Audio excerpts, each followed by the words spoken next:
This is still January and fourth IPO आने वाला है in the form of Stovekraft limited. इस video में हम डिस्कस करेंगे कंपनी के बारे में, कंपनी की एक ब्रीफ हिस्ट्री जानेंगे, कंपनी के फाइनेंशियल्स देखेंगे, कंपनी का एक पैर कंपैरिजन करेंगे, कंपनी के आईपीओ के बारे में जानेंगे एंड लास्ट में क्या आपको इस आईपीओ को सब्सक्राइब करना चाहिए या नहीं। मैं हूं शेयर प्रदीप एंड शुरू करते हैं आज का वीडियो। सबसे पहले कंपनी के बारे में। It's a Bangalore based kitchen and home solution brand.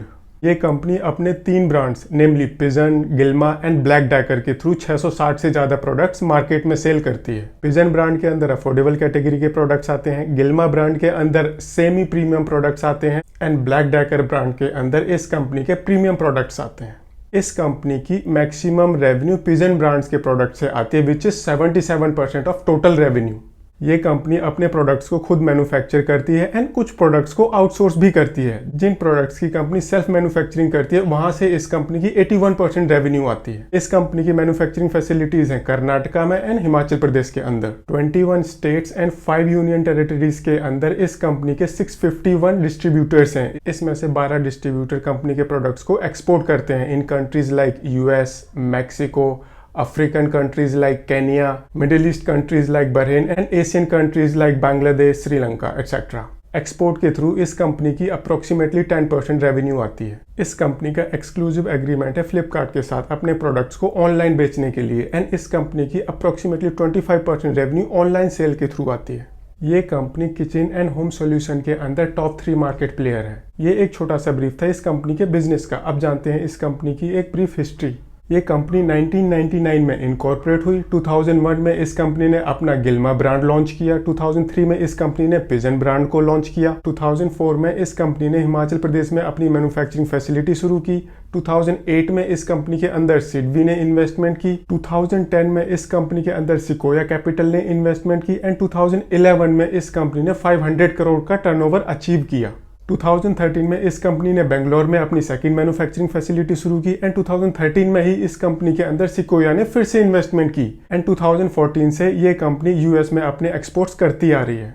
2016 में इस कंपनी ने ब्लैक डेकर के लिए एक लाइसेंसिंग एग्रीमेंट साइन किया जो 2027 तक वैलिड है। 2016 में ही इस कंपनी ने साया इंडस्ट्रीज की मैन्युफैक्चरिंग फैसिलिटी को एक्वायर किया एंड 2019 में इस कंपनी ने अपनी बेंगलोर फैसिलिटी में एलईडी लाइट्स की मैन्युफैक्चरिंग शुरू कर दी।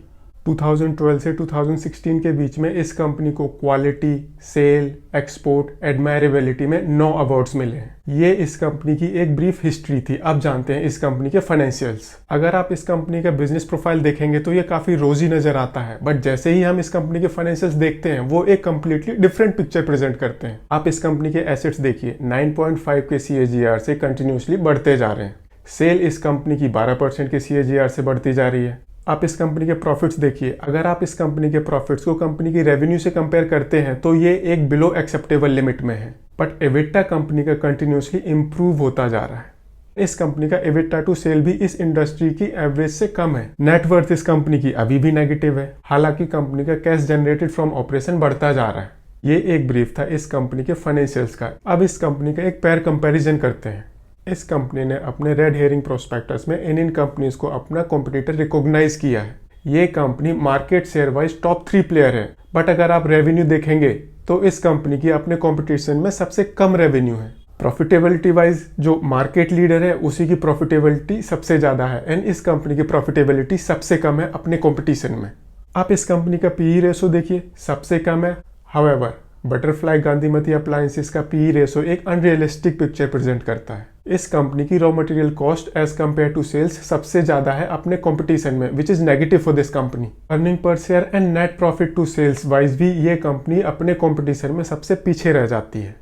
ये एक ब्रीफ कंपैरिजन था इस कंपनी का अपने कॉम्पिटिटर्स के साथ। नाउ अगर आप इस कंपनी की परफॉर्मेंस इसके कॉम्पिटिटर्स के साथ कंपेयर करते हैं तो ये कंपनी कहीं ना कहीं पीछे रह जाती है सारे ही एरियाज में। नाउ आइए जानते हैं अब इस कंपनी के आईपीओ के बारे में। 25 जनवरी को आईपीओ ओपन होगा, 28 जनवरी को आईपीओ क्लोज हो जाएगा, 2 फेब को अलॉटमेंट फाइनलाइज हो जाएंगी, 3 फेब को अगर आपको अलॉटमेंट नहीं मिली तो आपके पैसे वापस आ जाएंगे, 4 फेब को अगर आपकी एप्लीकेशन सक्सेसफुल रही तो आपके डीमेट अकाउंट में शेयर्स आ जाएंगे एंड 5 फेब को ये company both NSE and BSE stock exchange में लिस्ट हो जाएगी।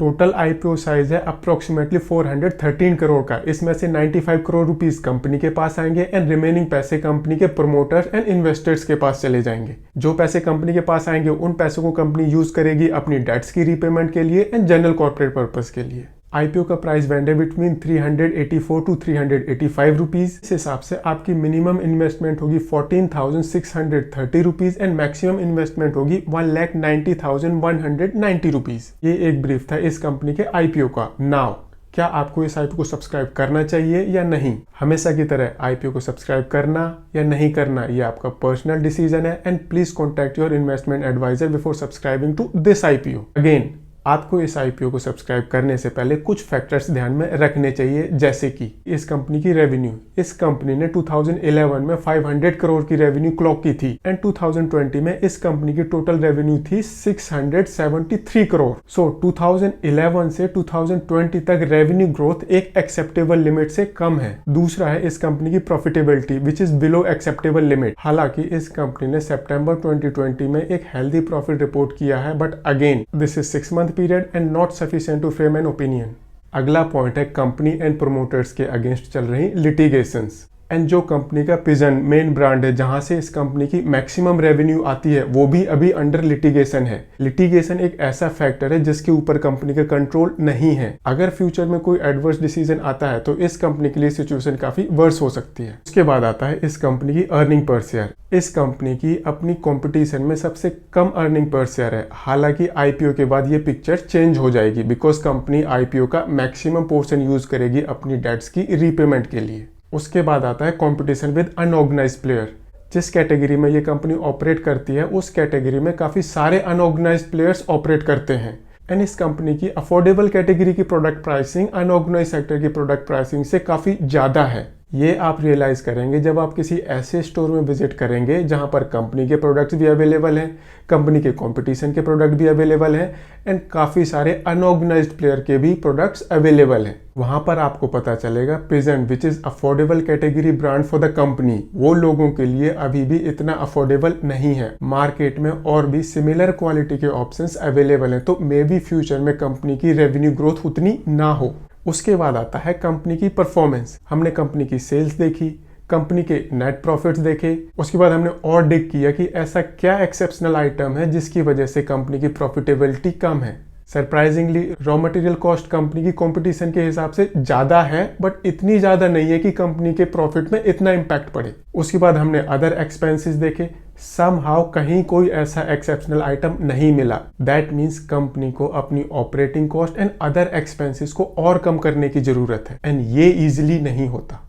सो अगेन आपको इस आईपीओ में अप्लाई करना है या नहीं करना, this is your personal decision and please consult your financial advisor before applying to this IPO. But जो भी हमने अभी फैक्टर्स डिस्कस किए हैं उन्हें एक बार अप्लाई करने से पहले जरूर कंसीडर करना। फाइनली मैं इस आईपीओ में क्या करने वाला हूँ, मैं इस आईपीओ में एक लॉट की एप्लीकेशन जरूर डालूंगा बिकॉज अभी तक मुझे किसी भी आईपीओ में अलॉटमेंट नहीं मिली एंड आई वांट टू सी कि वो कौन सा आईपीओ है जिसकी मुझे फर्स्ट टाइम अलॉटमेंट मिलेगी। उसके अलावा इस कंपनी की valuation as compare to competitors काफी कम है, मे बी एक लिस्टिंग गेन मिल जाए अगर अलॉटमेंट मिलेगी तो। ये एक छोटा सा ब्रीफ था about upcoming IPO of Stovekraft limited. अगर वीडियो पसंद आए तो इसे लाइक शेयर जरूर करें एंड चैनल को सब्सक्राइब करें। Thank you.